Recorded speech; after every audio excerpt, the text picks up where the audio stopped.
नमस्कार दोस्तों, मैं दिनेश पैरामेडिकल कोचिंग वाला के इस यूट्यूब चैनल पे आपका स्वागत करता हूं। तो दोस्तों, आपको जैसा कि पता है कि RUHS ने अलग अलग एग्जाम के लिए एंट्रेंस एग्जाम के फॉर्म जो है वो रिलीज़ कर दिए गए, और तो उसी को ध्यान में रखते हुए हम लोगों ने पैरामेडिकल की जो क्लासेस है, फ्री क्लासेस बिल्कुल यूट्यूब पर, उसका यूँ समझ लीजिए कि उसकी एक शुरुआत की हमने फ्री क्लासेस की। तो जो लोग अभी तक पैरामेडिकल की तैयारी के लिए सोच रहे थे वो लोग हमारे चैनल से जुड़ें और उसकी तैयारी करते रहें, कोई दिक्कत नहीं है। बिल्कुल फ्री क्लास है, रेगुलर मिलेगी आपको, और बिल्कुल जो पैटर्न के अकॉर्डिंग है, पैटर्न के अकॉर्डिंग मतलब जो आप सिलेबस है RUHS की तरफ से है ना, उस सिलेबस के अकॉर्डिंग हम लोग जो है क्लासेस डालेंगे ताकि आप लोगों को दिक्कत ना आए। आप सिलेबस देख लीजिएगा, उसी पैटर्न में उसी मैनर में हम लोग डिस्कस करेंगे, ठीक है। तो सबसे पहला जो चैप्टर है हमारा 11 का फर्स्ट चैप्टर है, जिसका नाम है some basic concepts of chemistry. उसके बारे में हम लोग बात करते हैं, डिटेल में बात करेंगे, ठीक है। इसके अलावा मैं ये भी बताना चाहता हूँ कि शाम को जो है इवनिंग में आपको पता है कि फिजिक्स की MCQs क्लास जो है वो भी चल रही है। केमिस्ट्री की 2 दिन चलती है और फिजिक्स की 2 दिन चलती है, ठीक है। तो आप उसको भी देखें ताकि आपकी जो तैयारी और मजबूत हो। बात समझ में आ रही है? चलिए स्टार्ट करते हैं। जो हमारा पहला चैप्टर है उसका नाम क्या है? Some basic concepts of chemistry according to syllabus, ठीक है। इसमें हम लोग क्या क्या पढ़ेंगे? अच्छा, एक बात और, जो पैरामेडिकल का जो एग्जाम है, ठीक है, वो कंप्लीटली जो है इंग्लिश मीडियम बेस्ड है। इट मीन्स कि पेपर हिंदी में नहीं आएगा, तो हम लोग भी सिर्फ इंग्लिश में बात करेंगे, हिंदी जो है वो नहीं लिखेंगे हम लोग, ठीक है। चलिए तो हम लोग देखते हैं कि चैप्टर का जो नाम है वो क्या है?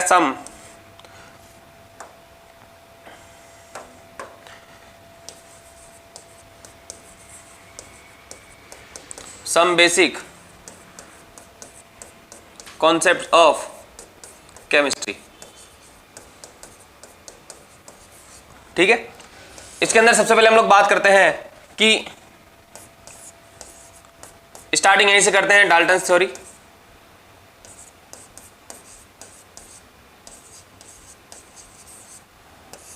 यहां से बात करते हैं हम लोग डाल्टन्स थ्योरी से। डाल्टन के अकॉर्डिंग जो एटम होता है वो किसी भी सब्सटेंस का, किसी भी मैटर का सबसे स्मॉलेस्ट पार्टिकल है, ठीक है, जिसको हम फर्दर डिवाइड नहीं कर सकते। यानी smallest particle of any substance is called atom. क्या पॉइंट है पहला? कि smallest particle of any substance which can not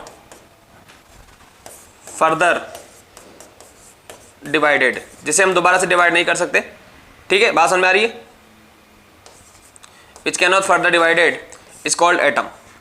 दूसरा पॉइंट ये था कि डाल्टन के अकॉर्डिंग अगर कोई रिएक्शन हो रही है, कोई भी रिएक्शन हो रही है, उस रिएक्शन में डायरेक्ट या इनडायरेक्ट रूप से पार्टिसिपेट कौन करता है? एटम पार्टिसिपेट करता है। तो सेकंड पॉइंट हम लोग लिख रहे हैं कि atom participates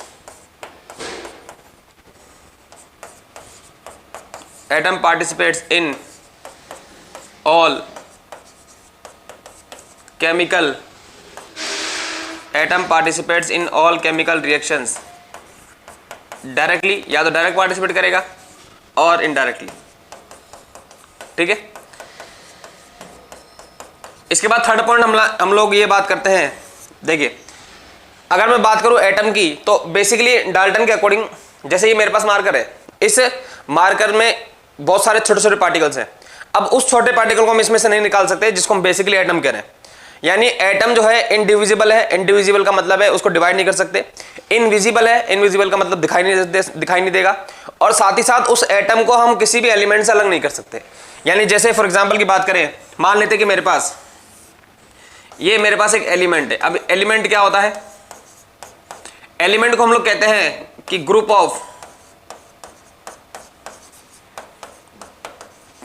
of similar atoms. एक जैसे एटम जो है वो किसका निर्माण करते हैं, किसका फॉर्मेशन करते हैं? एलिमेंट का फॉर्मेशन करते हैं।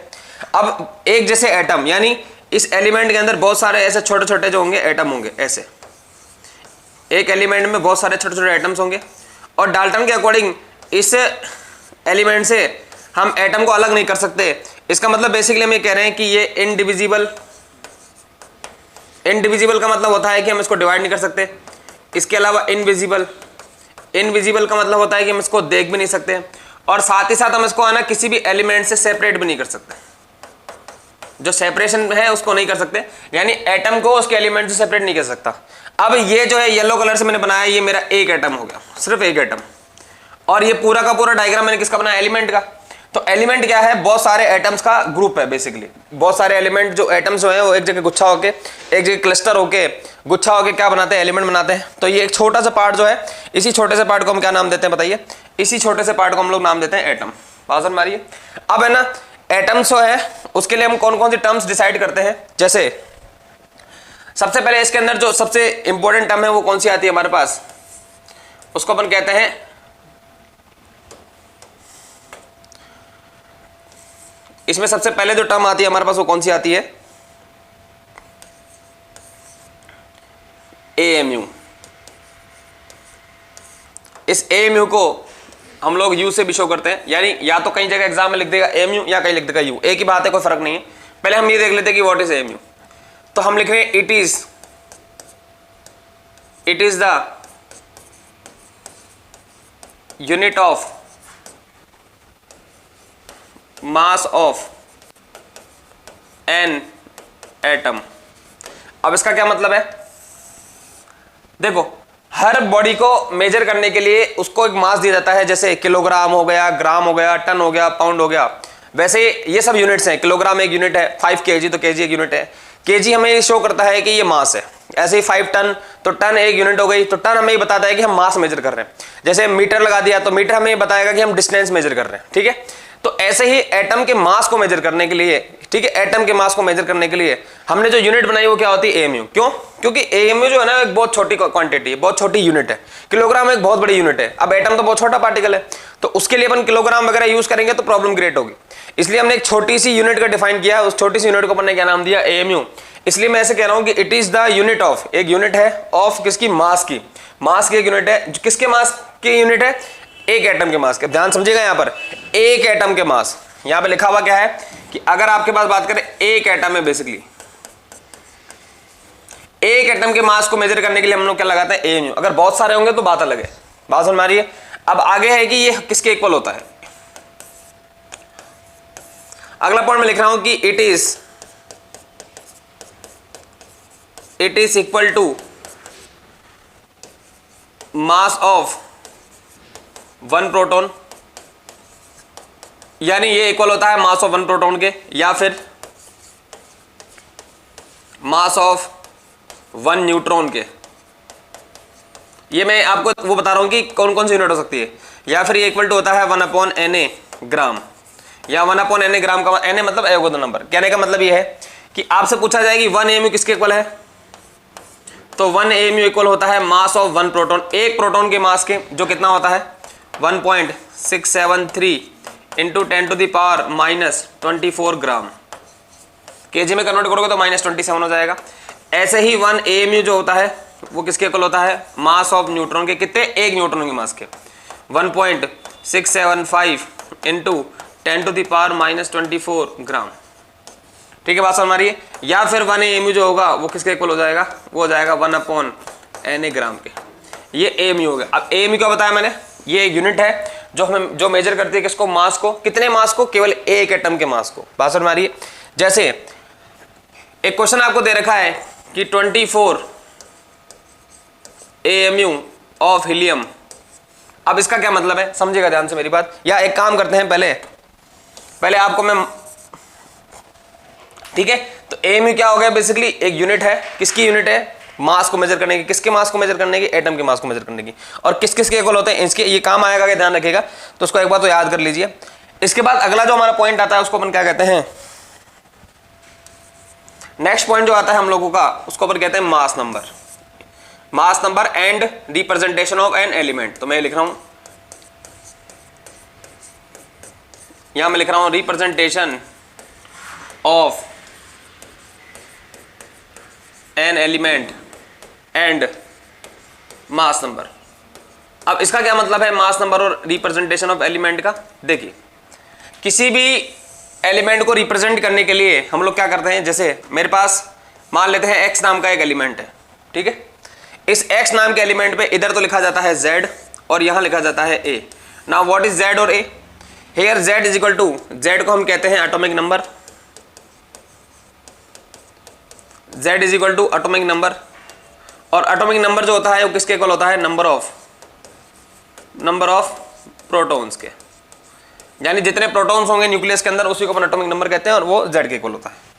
ऐसे अगर मैं A की बात करूं, A जो होता है यहाँ पर A को हम कहते हैं मास नंबर, ध्यान समझिएगा, मास नंबर। अब है ना, इस मास नंबर की कोई यूनिट नहीं होती, तो बेसिकली ये यूनिट लेस क्वांटिटी है। अब होता क्या है mass number? Unit less quantity है।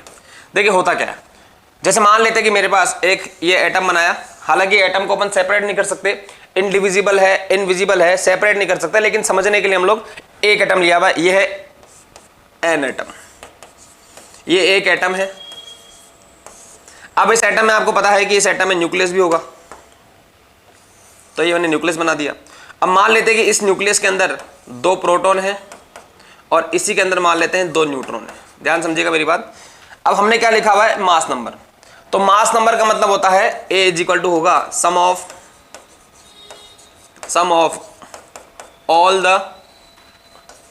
All protons and neutrons.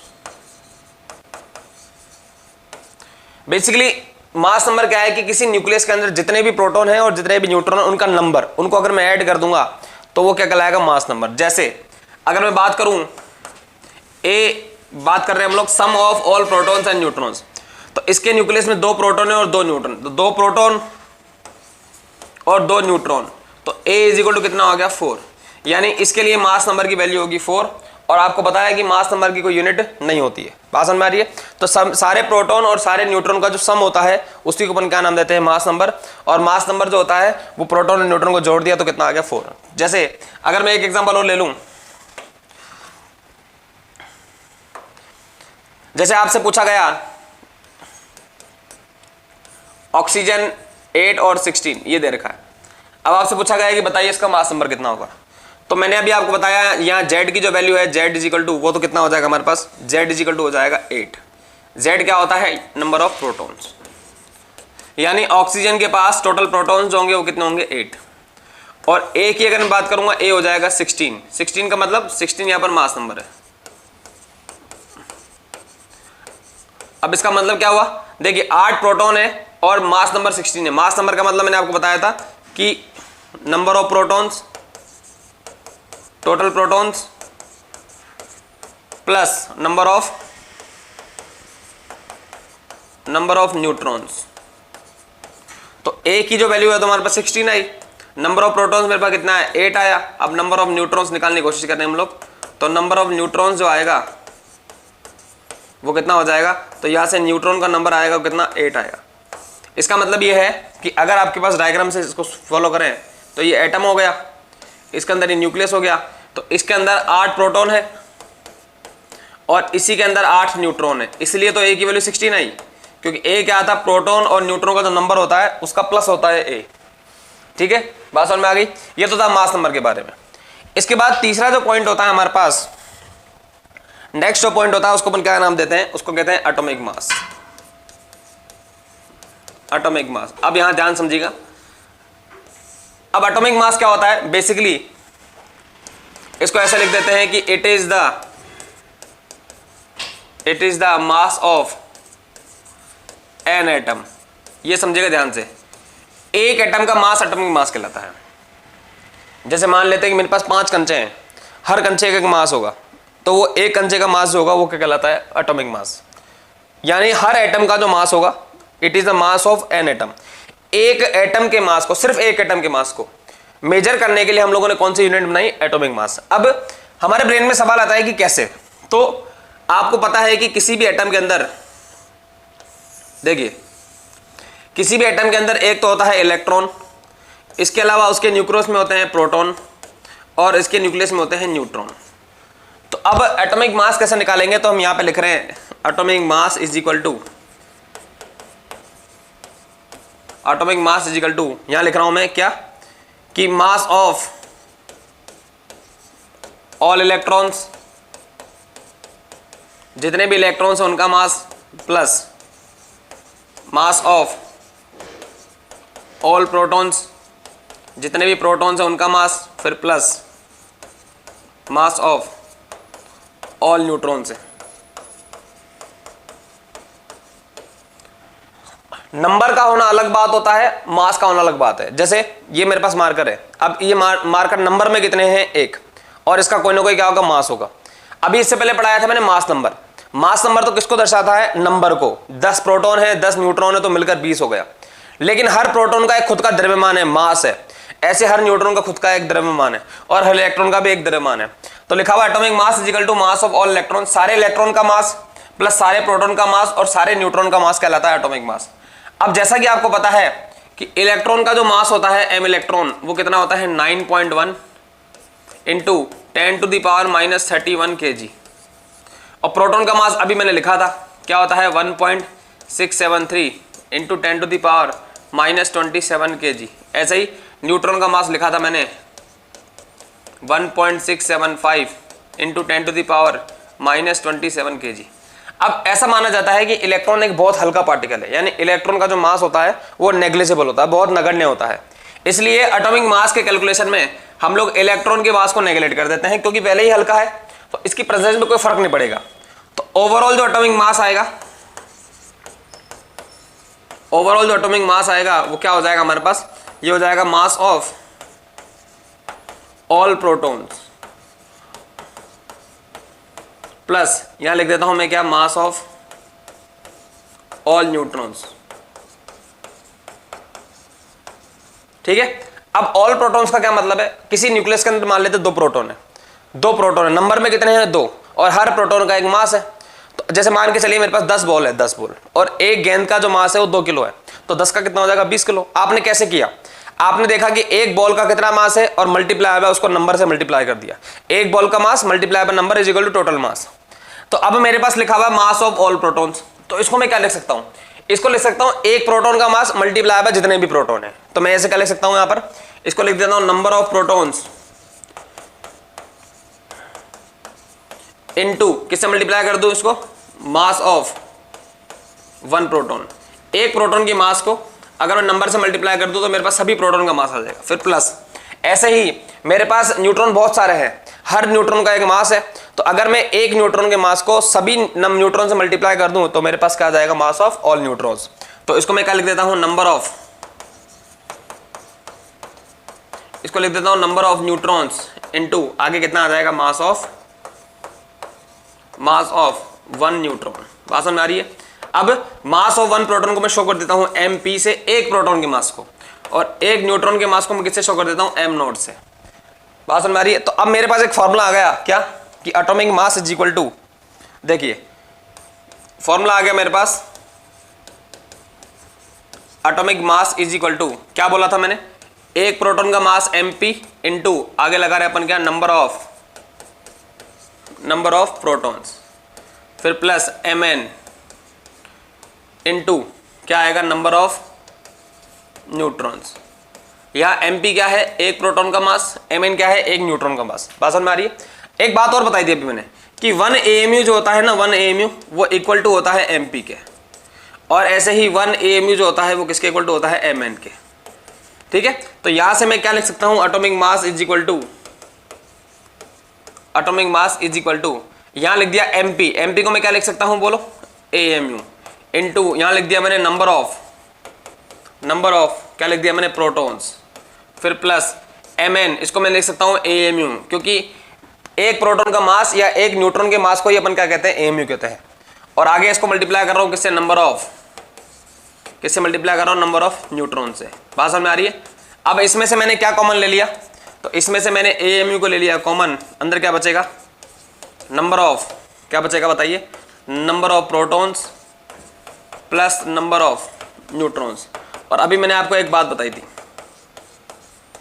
कि प्रोटॉन के नंबर को और न्यूट्रॉन के नंबर को जोड़ दिया जाए, यानी इस पूरी प्रोसेस को जोड़ दिया जाए, तो हमारे पास क्या जाता है, ए मतलब मास नंबर, और यहां पे यूनिट लगा दी AMU। क्या अच्छी बात पता चली हमें।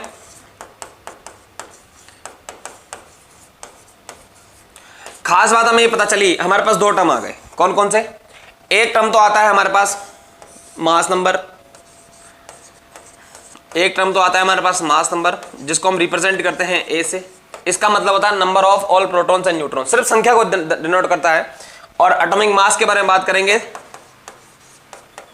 अब होता यह है, सिंपल सी बात में अगर मैं बताऊं कि अगर आपको एटॉमिक मास निकालना है, परमाणु द्रव्यमान जिसको हम हिंदी में कहते हैं, अगर आपको एटॉमिक मास निकालना है तो जो भी आपके पास ए की वैल्यू है, जो भी आपके पास मास नंबर की वैल्यू है, उसके आगे यूनिट लगा देंगे AMU, तो ऑटोमेटिकली एटॉमिक मास बन जाएगा। Now what is atomic mass? एक एटम का मास। ध्यान रखिएगा मेरी बात, सिर्फ एक एटम के मास को अपन क्या बोलते हैं? एटॉमिक मास। ठीक है। फॉर एग्जाम्पल की अगर मैं बात करूं, जैसे यहां लिख रहा हूं मैं element,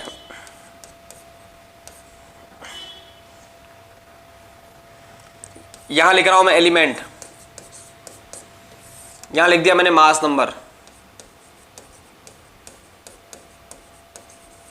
mass number which is represented by A, and यहां लिख दिया मैंने एटॉमिक मास, एटॉमिक मास।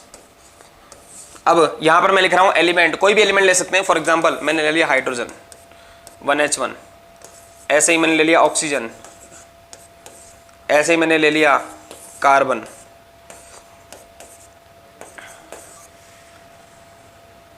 ऐसे ही मैंने ले लिया हीलियम। अब देखिए क्या होता है, हाइड्रोजन के मास नंबर की बात करेंगे तो ऊपर लिखा हुआ मास नंबर, इसका मतलब मास नंबर इसका 1 हो जाएगा। और एटॉमिक मास के बारे में मैंने क्या बताया था, जो भी आपका मास नंबर है उसके आगे यूनिट लगा देंगे AMU, यानी 1 AMU। बात समझ में आ रही है?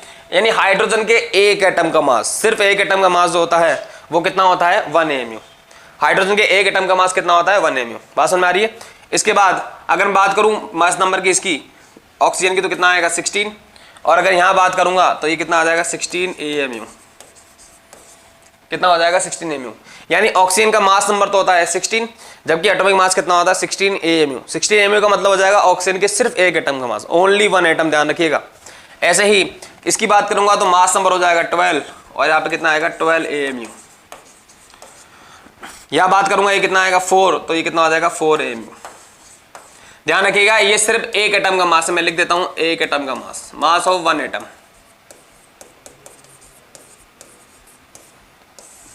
ठीक है, बात समझ में आ गई। अब इससे क्वेश्चन कैसे बनेगा? जैसे मान के चलिए एक सवाल दे रखा आपको कि 24 AMU ऑफ हीलियम दे रखा है, find number of helium in sample. अब इसका क्या मतलब है? इसका मतलब यह है कि हीलियम का आपको टोटल मास कितना दे रखा है? 24 AMU। अब पूछ रहा है कि उसमें नंबर कितने। अभी मैंने आपको एक बात बताई थी कि हीलियम के एक एटम का मास कितना होता है? 4 AMU। ये देखिए लिखा हुआ, हीलियम के एक एटम का मास कितना होता है? 4 AMU। तो मैं लिख देता हूं कि हीलियम का जो एटॉमिक मास होता है, एटॉमिक मास का मतलब एक एटम का मास, वो कितना होता है? 4 AMU। ठीक है, लेकिन क्वेश्चन में कितना देगा? 24। तो मुझे एक बात बताओ, कितने हीलियम में ऐसे लूं जिसकी वजह से मास 24 हो जाए? एक का हीलियम का 4 है, तो कितने हीलियम लूं? 6। समझ गए? 4 × 6 कर दोगे तो 24 AMU हो जाएगा। अब इसका फॉर्मूला कैसे निकालें? तो फॉर्मूला निकालना है कि सैंपल में नंबर ऑफ सैंपल, अगर आपको सैंपल में नंबर निकालने हैं तो उसका फॉर्मूला हो जाएगा, जो भी आपको गिवन मास है क्वेश्चन में, जो भी आपको क्वेश्चन में गिवन मास है, किस फॉर्म में? AMU के फॉर्म में, उसमें अगर आप डिवाइड कर देंगे उसके एटॉमिक मास का, अगर एटॉमिक मास का डिवाइड कर देंगे तो आपके पास नंबर ऑफ सैंपल आ जाएगा। कैसे? गिवन मास 24 AMU दे रखा है और हीलियम के एक एटम का मास कितना होता है? 4 AMU। AMU से में कैंसिल हो जाएगा तो नंबर जो आएगा मेरे पास कितना आएगा? 6। यानी हीलियम के टोटल नंबर कितने थे? 6 थे। बात समझ में आ रही है? चलिए एक सवाल और देख लेते हैं।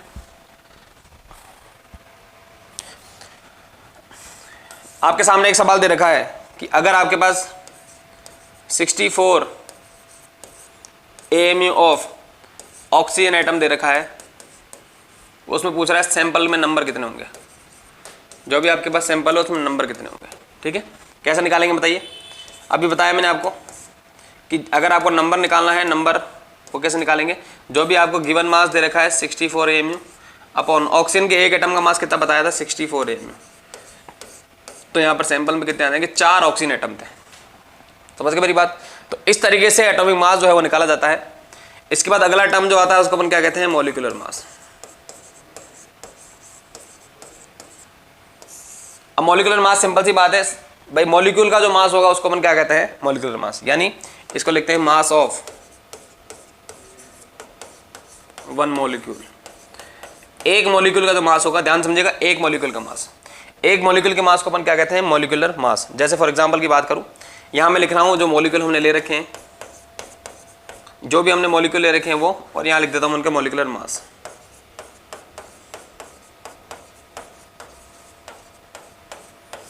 जैसे सबसे पहला एग्जांपल है H2O। H2O के एक मॉलिक्यूल, ध्यान रखिएगा, एक मॉलिक्यूल का जो मास है उसको मॉलिक्यूलर मास कहते हैं, और कितना हो जाएगा 18 AMU। ठीक है, AMU लगा रखा है, इसका मतलब मास है। ठीक है, दूसरा मैं लिख रहा हूँ O3, तो O3 के लिए कितना हो जाएगा 48 AMU। ऐसे अगर मैं लिख रहा हूँ CH4 तो ये कितना हो जाएगा 16 AMU। ऐसे ही मैं लिख रहा हूँ, मान के चलिए मेरे पास CO2, तो CO2 के लिए कितना आ जाएगा 44 AMU। ये एक मॉलिक्यूल का मास है। ठीक है, इसके अलावा अगर मैंने लिख लिया, मान लेते हैं C6H12O6, तो ये कितना हो जाएगा 180 AMU। तो इस तरीके से हम लोग जो है मॉलिक्यूलर मास को कैलकुलेट करते हैं। ठीक है, मॉलिक्यूलर मास मतलब एक मॉलिक्यूल का जो मास होगा उसको मॉलिक्यूलर मास कहते हैं। सवाल देख लेते हैं एक बार कि find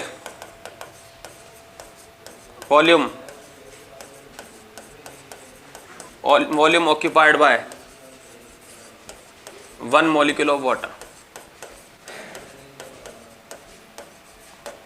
volume occupied by 1 molecule of water. Water का एक मॉलिक्यूल है, सिर्फ एक मॉलिक्यूल, तो वो एक मॉलिक्यूल जो होगा वो कितना वॉल्यूम ऑक्यूपाई करेगा, ये सवाल है। Volume occupied by 1 molecule of water. कैसे करेंगे सवाल को, देखिए। तो अब मैं ऐसे कह रहा हूं कि हमें पता है कि जो वाटर का एक मॉलिक्यूल है उसका जो मॉलिक्यूलर मास होता है वो कितना होता है 18 AMU होता है। अभी बताया मैंने कि एक मॉलिक्यूल का मास कितना होता है 18 AMU। पूछ क्या रहा है वो कि वॉल्यूम ऑक्यूपाइड बाय, वॉल्यूम पूछ रहा है वो। देखिए वाटर की जो डेंसिटी होती है वो होती है 1 ग्राम पर ml होती है। ठीक है, समझ गए मेरी बात। आगे देखिए, इसके बाद हम जानते हैं कि डेंसिटी इज इक्वल टू जो होता है वो कितना होता है मास अपॉन वॉल्यूम। ऐसे भी लिख सकते हैं इसको, मास अपॉन वॉल्यूम। ठीक है, अब डेंसिटी की बात करेंगे। डेंसिटी कितनी होती है वाटर की 1 ग्राम पर ml इज इक्वल टू, अब वाटर के एक मॉलिक्यूल का मास कितना लिखा हुआ है 18 AMU, तो यहां लिख दिया मैंने 18 AMU। और सवाल में क्या पूछा है हमसे, वॉल्यूम पूछा है। अब सबसे बड़ा इशू बताऊं क्या है, इशू ये है कि यहां दे रखा है ग्राम में, यहां दे रखा है AMU में। अब ये क्या किया जाए, ध्यान रखिएगा सवाल करते टाइम या तो दोनों को ग्राम में रखेंगे या दोनों को AMU में रखेंगे, ऐसा नहीं कि अलग अलग यूनिट रख देंगे। तो अब इसको कैसे चेंज करें, तो मैंने एक टॉपिक बताया था आपको कि 1 AMU जो होता है 1 AMU इक्वल टू होता है 1/Na ग्राम। ये मैंने आपको बताया था 1 AMU किसके बराबर होता है 1/Na ग्राम के। या फिर इसी को मैं लिख देता हूँ 1 AMU इक्वल टू 1/Na की जगह लिख देता हूँ 6.02 इंटू 10⁻23 ग्राम। बात समझ में आ रही है।